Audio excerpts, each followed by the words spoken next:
Bharat England कसोटी मालिकेतील leads मधील टक्करदार पराभवानंतर मुख्य प्रशिक्षक गौतम गंभीर यांनी आपल्या धोरणात मुख्य बदल न करता एक महत्त्वपूर्ण निर्णयावर ठाम भूमिका घेतली आहे। या निर्णयाचा थेट परिणाम जसप्रीत बुमराह यांच्या पुनरागमन आणि नियोजनावर झाला आहे। बुमराह यांचा खेळ 3 कसोटींपुरता मर्यादित ठेवण्यात येणार असून गौतम गंभीर यांनी बुमराहच्या फिजिकल शाश्वततेवर भर देत या धोरणात कोणताही बदल न करण्याचे स्पष्ट केले। शक्तीपीठ महामार्गावरून शिवसेना ठाकरे गटाचे खासदार संजय राऊत यांनी टीका केली आहे।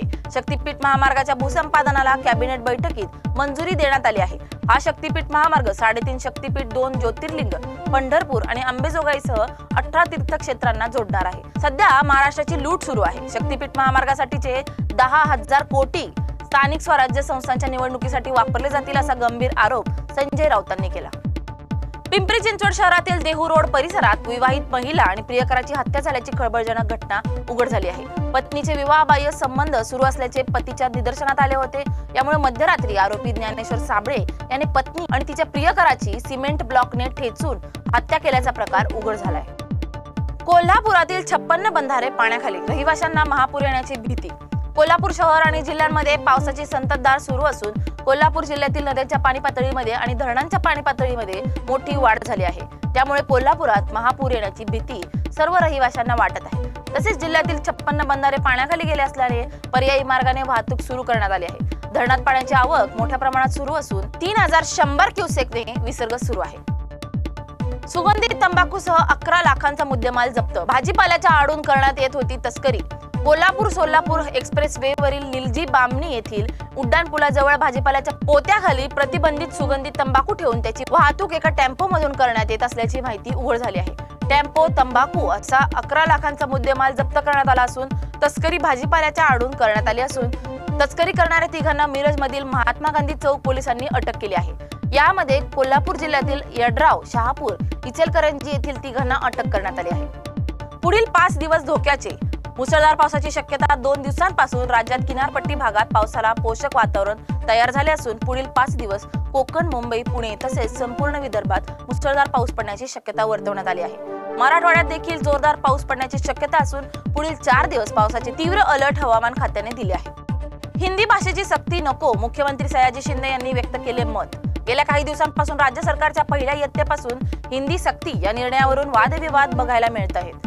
राज्य शासनाच्या शिक्षण विभागाने राज्यात पहिल्या इयत्तेपासून 3ऱ्या भाषेचं शिक्षण अनिवार्य करत 3री भाषा ही भाषा हिंदीच राहील असं शुद्धीपत्रक मंगळवारी जारी केले। मुख्यमंत्र्यांनी हा निर्णय मागे घ्यावा, हिंदीची सक्ती नको असं मत सयाजी शिंदे यांनी व्यक्त केलं आहे।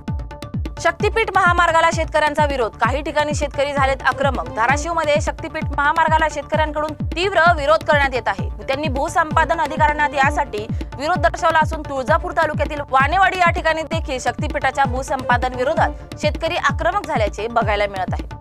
सांगली जिल्ह्यातील पाणीसाठ्यात वाढ। 51% पाणीसाठा उपलब्ध। सतत सुरू असलेल्या पावसामुळे सांगली जिल्ह्यातील पाणीसाठा प्रकल्पांमध्ये मोठ्या प्रमाणात पाणीसाठा उपलब्ध झाला आहे। जून मध्ये सांगली जिल्ह्यातील प्रकल्प निम्मे भरले आहेत। यामुळे बळीराजा सुखावल्याचे चित्र दिसत असून खरीप हंगाम समाधानकारक होण्याची अपेक्षा वर्तवण्यात येत आहे। यंदा 83 प्रकल्पात 3963 दशलक्ष घनफूट म्हणजेच 51% पाणीसाठा उपलब्ध आहे। सातपुडा पर्वत रांगा येथे नद्यांना आला पूर। 12 गावांचा संपर्क तुटला। नंदुरबार येथील सातपुडा पर्वत रांगा येथे 48 तासांपासून मुसळधार पाऊस सुरू आहे। त्यामुळे सोन नदीला पूर आला असून वाहतूक ठप्प झाली आहे। तसेच अक्राणी येथील सोन गावातील नदीला देखील पूर आल्याने 12 गावांचा संपर्क पूर्णपणे तुटला आहे। तेथील पाण्याचा प्रवाह वाढत असल्याने पूरग्रस्त नागरिकांना सुरक्षित स्थळी हलवण्यात आले आहे। प्रशासनाकडून नागरिकांना पूरग्रस्त भागात न जाण्याचे आवाहन करण्यात आले आहे।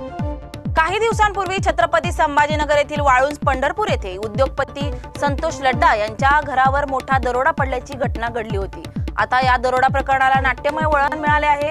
लड्डा यांच्या घरावरील दरोडे प्रकरणात एन्काउंटर करून ठार करण्यात आलेला आरोपी अमोल खोतकर याच्या घरातून जिवंत काडतुसे आणि 50 तोळे सोनं आढळलं आहे।